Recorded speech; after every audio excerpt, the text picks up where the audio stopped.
All right, so you're having trouble getting up in your bed on your Tundra because Toyota has yet to put little steps in the bumper like everybody else does, but it's still really reliable, so we just deal with it, right?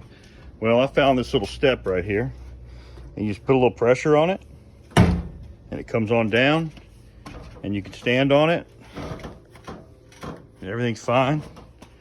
And then you just put a little pressure back on it and push it back up.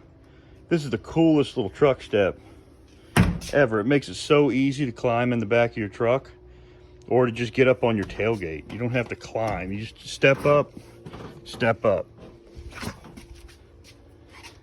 Now they make these for all the different models from 07 all the way up to the brand new ones.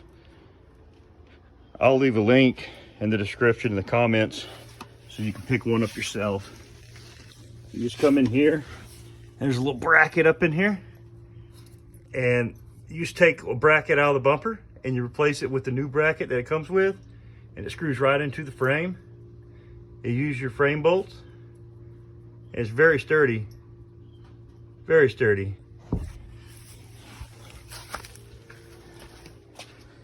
I mean, I think this will change your life. It'll make you like your truck again.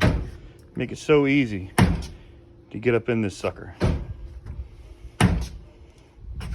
And then when it's up, it's hidden away pretty good. It doesn't stick out. Now this is a 2018 Tundra, but like I said, they have them for all the different models. And I'll link the description. I'll put a link to it in the description on Amazon.